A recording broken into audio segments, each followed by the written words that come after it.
any place I'd rather be tonight than in the Florida district on this campground. Come on. All I can say is, Brother Barnum was taking the offering and saying to take care of the expenses and other things. Looks like to me the other things is the balcony in here. Right. Thank God for revival that's in Florida. So great to see you all and give honor to Brother Williams, the district superintendent, and sister, and your brother and sister Barnum, the secretary, and this great district board, my friends of long years. It is such an honor to be here, such a pleasure. I don't think I'm here just by accident. I think I am here in the will of God. And tonight, if you don't mind, I'm not going to take a long time with preliminaries and a lot of things, because I do come here tonight with a burdened heart that I want to try to convey to this congregation. Thank God this morning being with the young ministers. Told them they're not young, but that's what we keep calling them. But they're ministers of this district, and thank God for it. And privileged to be here. I pray the tabernacle every morning, and I prayed with them today. And if you ever want to experience that, I brought the DVD. It's my dad's notes. And I prayed that in front of our whole church. It's been life-changing. It's in the back if you care for that. But I tweeted out before I walked in, if you can believe I'm on Twitter, I'm on nothing else. And being on Twitter is a dangerous thing. But before I walked in, I realized that I was a dying man preaching to dying men. And that the only thing that matters is not time, but eternity. And lost souls. That's all that really matters. Come on.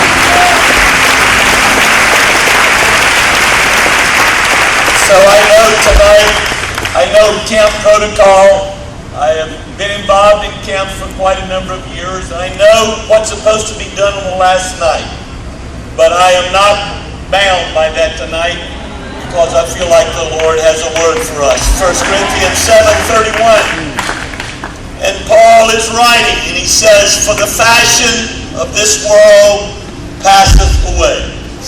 And then John, in 1 John 2:17, the Apostle John is writing, and he said, "The world passeth away, and the lust thereof, but he that doeth the will of God abideth forever." Put it on My YouTube sermon later. tonight is, the fashion of this world passeth away. Would you put your Bibles down? And the sound man is working with that puffing. But if you'll just let that puff tonight, I don't need a mic in my hand. You'll understand why later. If that annoys you, please pray through over it. We'll get it fixed, or I'll just preach with it, okay? Would you give the Lord a big hand clap of praise and shout tonight?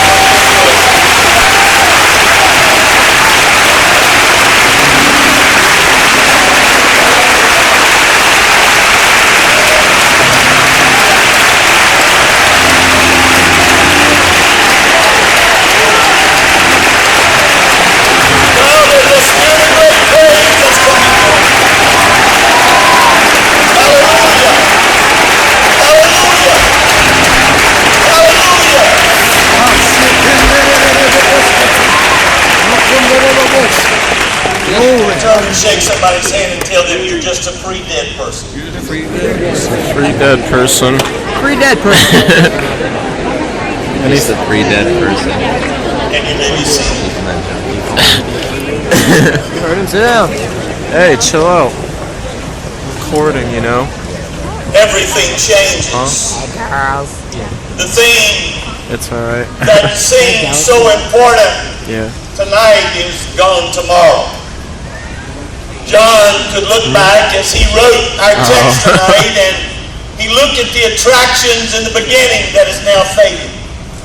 The world that John knew as a grasping young man I had don't know how changed. to. I don't want to stop For it. Jerusalem was now in ruins. Ooh, nice. What was left of that nation is now scattered.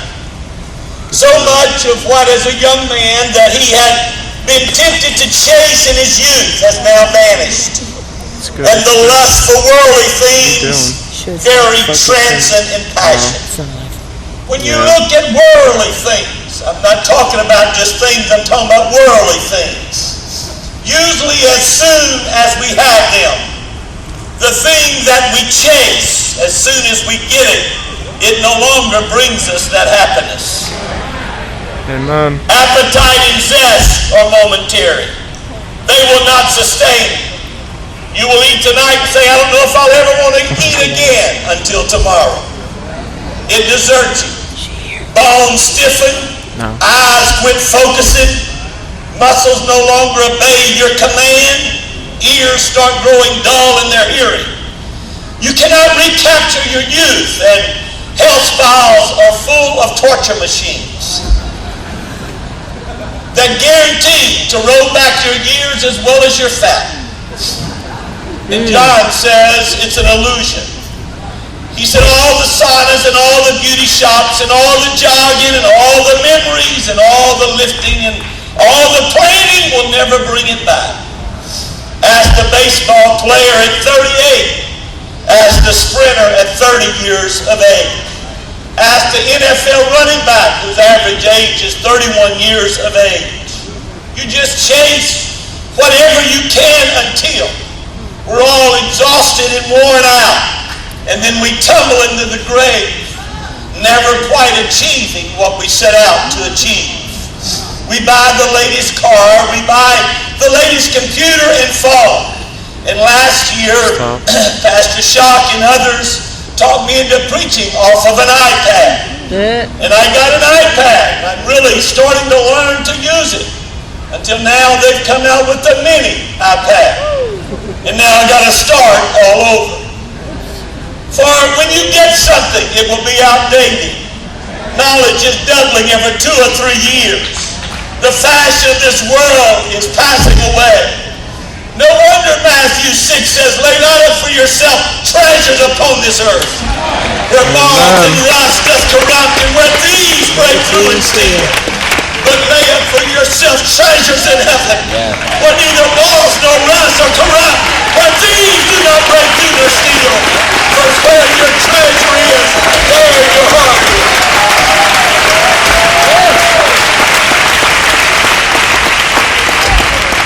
God doesn't ask for much out of us. He just asks for one thing. He just asks to be first. If the spirit of this world is so fickle and so uncertain, there's only one thing that lasts, and that is Jesus Christ. He said, I am the door, I am the way. And if any man try to enter any other way, he's a thief. There's nothing like building your foundation upon Jesus Christ. Inside of me, you can't eliminate that spiritual. There is something inside of every one of us that lives within us that we cannot silence. It's called a soul. Its knocking is more persistent as you add birthdays to your life. Your body is not just something that will last forever. It's passing away. But your eternal soul is asking tonight for the equal time that you give your body. Jesus' words ought to be enough when he said, what should it profit a whole man if he should gain the whole world but lose his soul? Or what shall a man give in exchange for his soul? Then who, when it's all over, who will all those things be that we strive so hard to attain?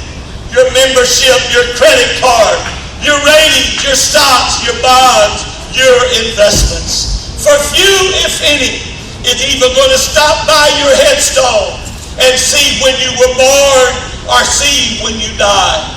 My mother said something the other day. She said, your cradle rocks against your tombstone.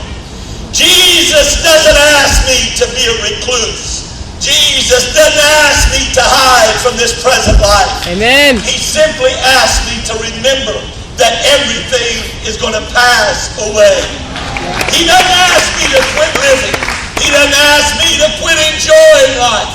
He just asks me to remember that the fashion of this world is going to pass away. It's the only thing worth building on. It's the only thing worth investing your life in. For Moses decided that he would not live for the temporal, but he would live for the eternal.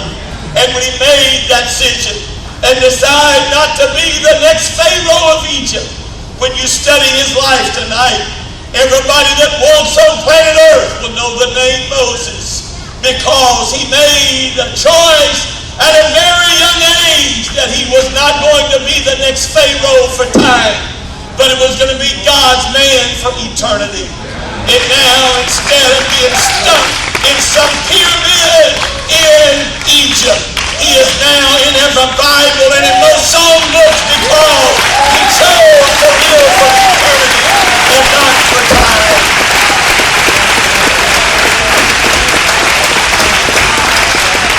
It was Daniel that said, "Oh king, here Daniel, it's yours." He said, "No, I don't want it." He said, "I'm going to cut a deal with you." He said, "For the next 10 days, I'm going to live as hard as I can for God. And you and your boys live as hard as you can for your gods. And at the end of those 10 days, let's just see where everything is." And the Bible says in the book of Daniel, when those 10 days had passed, that he looked and saw that Daniel was fairer than all of his magicians and all of his other men that was living for this world. He said he was in much better shape only after 10 days than all the things of that kingdom. You let me tell you something, when you live for God and you sell out serving God and you don't live for this world, God has something much bigger and God has something much better that's far beyond this place.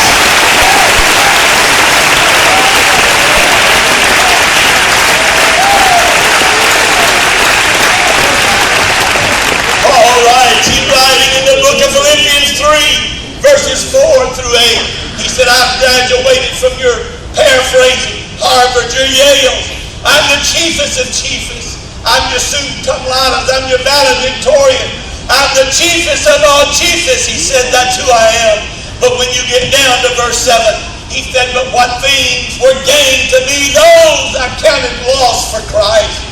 Yea, doubtless, and I count all things but loss for the excellency of the knowledge of Christ Jesus my Lord, for whom I suffer the loss of all things, and do count them but dung." There's a pretty good four-letter word.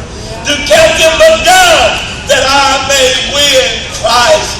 He said, "When I looked around, I saw this world and everything there, and I saw everything that I was living for when I made my decision to start following after God wholeheartedly." He said, "It made everything else look like dung." He said, "My life was turned around and my life was totally changed." I've come to Florida tonight to tell this great camp meeting, you great men and women of God, you great saints of God, everything is fading. Your youth will perish, your health will fail you, your friends will forsake you, your real estate will fluctuate, your money will cheapen, your stocks will drop, your weather will change with hurricanes coming in and out like we do in Louisiana. Knowledge passes, boundaries change, subdivisions rot, defeat follows political victories, loved ones pass away, business partners walk out on you, stars fade, names are forgotten, and soon you're unlistened and unsolicited, and you're too old to be invited to the younger people's party, and nothing else really matters but what you've done for Jesus Christ. The only thing that matters is what matters to Almighty God. That's the only thing that really matters.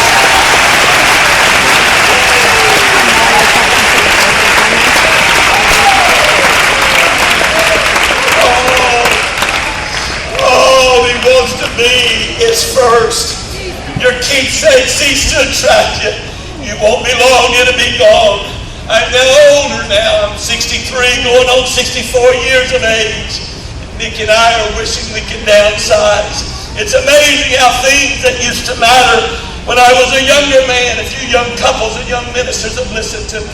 It's a thing how those things used to matter. And today it really doesn't mean a thing. That new car gets dent and rusts out. Those things that used to be there, now the things that used to be so vivacious, now Mickey and I are in a rocking chair and I'm old enough to collect Social Security. That's unbelievable. Yesterday I was trim and smart, halfway good looking. Today I'm just fading out as time gets older, because that's what time does to you. Sports Illustrated writer Wick, he interviewed the champ. You don't know who the champ is. There's only been one champ. His name is Muhammad Ali. And so they went to interview him, and Sports Illustrated was talking to him. And they said, Champ, tell us about that's that man that can float like a butterfly. That's that man that can sting like a bee. That's the man that had the alley shuffle. That's the man that could fight. He could go. He took on 7 champions in 7 months and whipped every one of them. One of the, if not the greatest champion next to Rocky Marciano, the greatest champion there's ever been. When the writer got through discussing things with him, he said, Champ, where are all your belts? Where are all your trophies? Where are all the things? Where's that belt from the Thrill of Manila where you and Frazier went at it and they called it the greatest fight that's ever been fought? Where is that belt? The champ now slumped over. That guy that could float like a butterfly and sting like a bee. The guy that had the fastest hands from the west or the east or the north or the south. He's now walking out. He said, that's the boy. Now Champ walking with a shake. His head is bobbing and his feet are shaking. He takes him out to the barn. And the writer said they opened up the door and there's all of his paraphernalia. He said it's got dust on it, it's got cobwebs on it. He said looks like some dum-dum may even be on it. And he turned to Champ, he said, what are you doing? He said, you're sitting here on millions of dollars. You could auction all this stuff off. If you don't want it, you can give it, you can put it on auction. You could get hundreds and millions of dollars. And the Champ looks back at him, he said, when you get where I am, none of that stuff matters.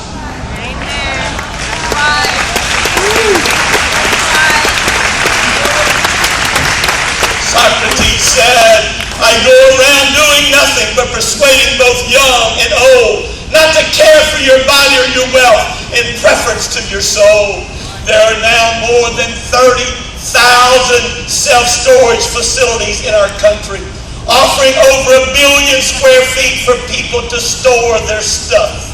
In the 1960s, the industry did not even exist. And now we spend over $12 billion a year as Americans just to pay someone to store our extra stuff. It's larger now than the music industry. William Randolph Hearst was a stuffaholic. He had 3,500-year-old Egyptian statues and paintings and artistry from Sweden. He built a house of 32,000 square feet to put his stuff in. He acquired property for his house of 265,000 acres. He originally owned 50 miles of California coastline. He collected stuff for 88 years and then he did something. He died. Now people go into Hearst Castle and they go tour that beautiful place. And now they can simply say, William Hearst had a lot of stuff. We move on trying to obtain, reach on trying to grab, reach on trying to build, and forgetting the most important things. The most important things of Almighty God is that relationship with Him. Obtaining, reaching, going. We'll arrange our schedules, we'll fix everything to get stuff. I want to tell you the federal prison is full of preachers, it's full of plumbers, it's full of politicians, it's full of painters, it's full of garbage directors. The federal prisons are full tonight because it's people that's lusting for more power, lusting for more things, after something else in their lives, going after one more thing, and it's really not going to matter. The only thing that's going to matter is don't store up for yourself treasures on earth where moth and rust can destroy, but store up for yourself the things of heaven where nothing else really matters.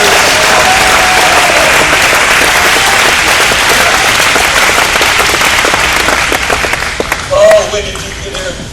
Did you get here Tuesday or Wednesday? Monday, you got here Monday, Paul. Would you stand? These are my friends. I thank God for you, Shirley. Paul, you staying in a hotel room? Yeah. Oh, Paul, you know them Welches, they got a lot of money.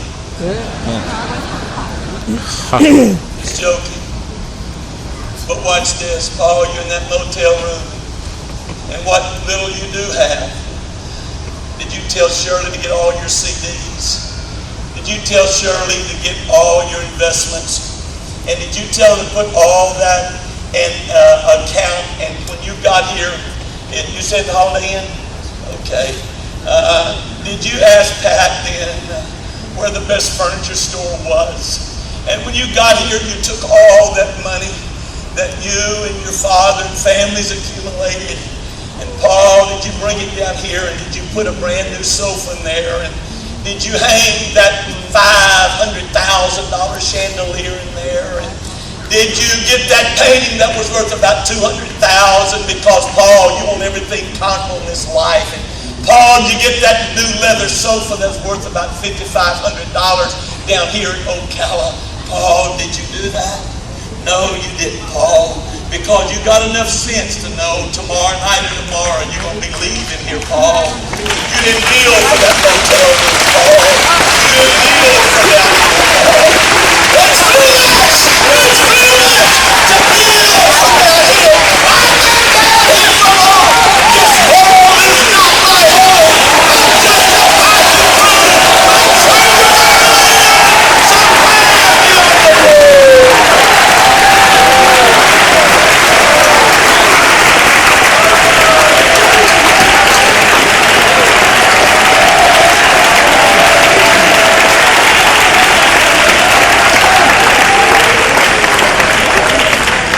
So I'm not going to spend my life down here on something I'm going to leave.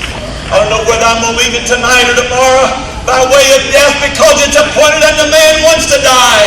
And after that there comes a judgment. I don't know when I'm leaving here, by death or by rapture. But there's one thing I know I'm not going to build for down here. Yes, I'm going to have something for my children. Yes, I'm going to have a life insurance policy. And if you don't do that, you're wrong. You need to provide a few things for those that are following, but not at the expense of losing your soul. Right.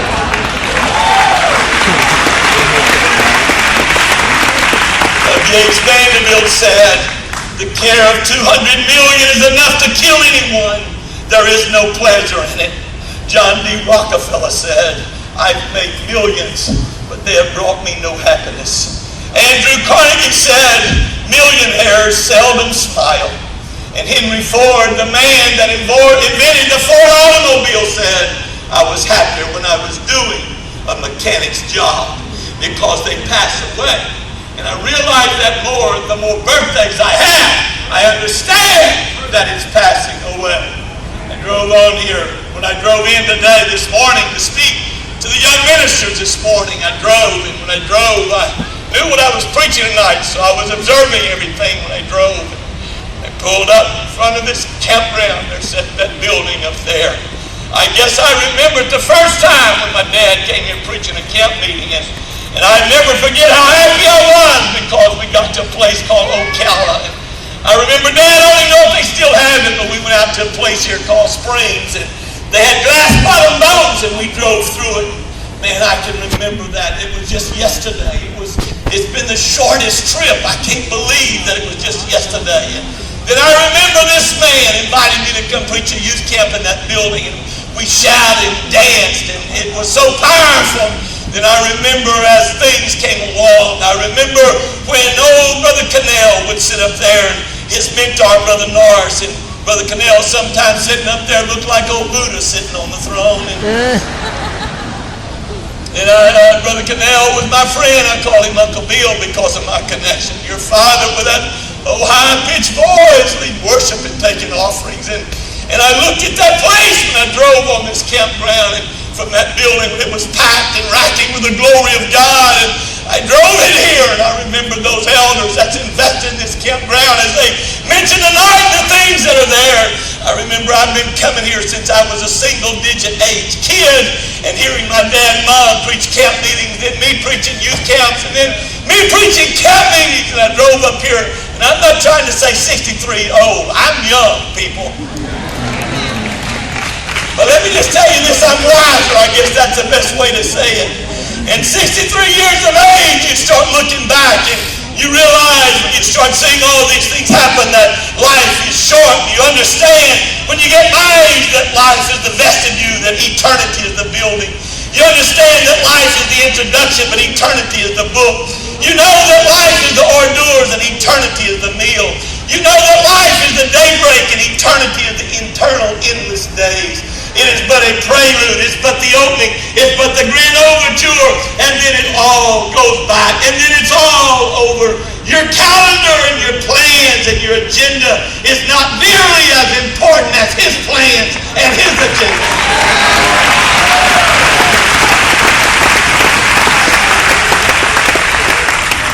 Never forget this. I'll never forget this. This was a game. It was a game we played when I was a kid. It was a game called Monopoly. I enjoyed Monopoly, and Monopoly was a good game. And we played that game, and boy, it was something here. You got this pad, you unfold this pad, you lay this thing out. There we go. However, there's the front of it right there. Thank you for helping me with this so very much. Yeah, he did just what I told him to do. I was really complimenting him there. Don't get sassy. Here's all these hotels. You know, here's all this money. And there's hundreds. There are ones. And there, would you open that for me?